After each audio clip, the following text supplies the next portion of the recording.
talaga. Hello, Oy. Francis. Ito nga, matapos nating matunghayan ang kanyang galing at talento, ay makipagkwentuhan na tayo sa 14-year-old pianist na si Francis Jacob Matias. Good morning at welcome sa Rise and Shine Pilipinas. Francis. Hi, Francis. Kamusta ka this morning? Mabuti naman po.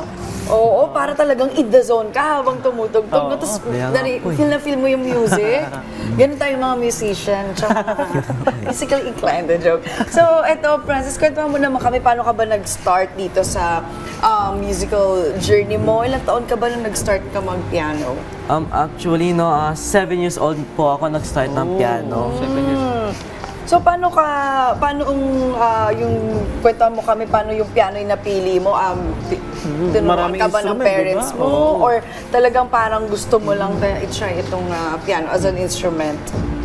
Oh, well, actually, nalaman ko yung piano nung 2 years old ako, nung nasa... Every time pumunta ako sa malls, pag may nadadaanan akong piano, parang na-excite ako tingnan, tapos gusto ko rin parang tugtugin rin. Kaso, syempre, 2 years old pa lang po ako, di pa ako nakakatugtog. Oh, So, ayun, sabi po ng sister ng lola ko, try ko daw po magpiano. Kasi if ever, baka pwede po ako maging pianista na professional. Pero Francis, yung piano lang yung alam mong tugtugin or may ibang instruments ka pang kayang rin? Hindi lang po piano yung kaya ko pong tugtugin. Napaka-talented. Ano pa? Oo Ano pa? Sa school ko po, meron pong tawag na drum and lyre. Makasama ka rin doon. Oo, nakakatuwa naman. No?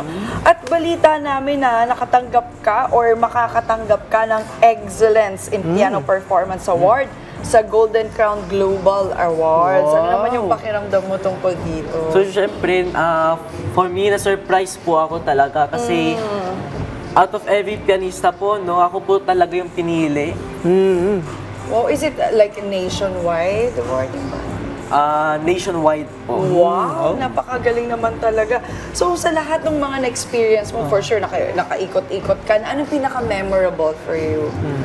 So, para sa akin, ang pinaka-memorable po talaga is yung out of every events, doon po talaga sa Teatrino po, sa Green Hills.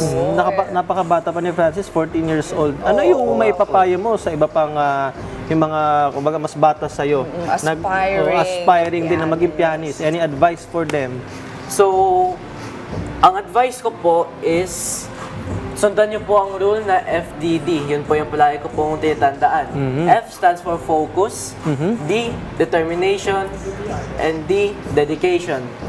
Siyempre, kung gusto niyo po talaga magpiano, dapat, nung bata ka pa, dapat turuan mo na ang sarili mo kung paano magpiano.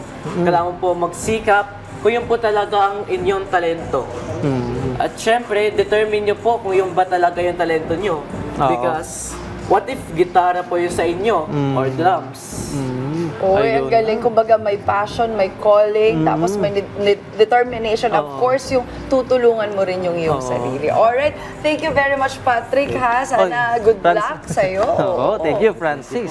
At maraming salamat nga sa pakikipagkwentuhan sa amin ngayong umaga. At marami ka pang mararating. Yes.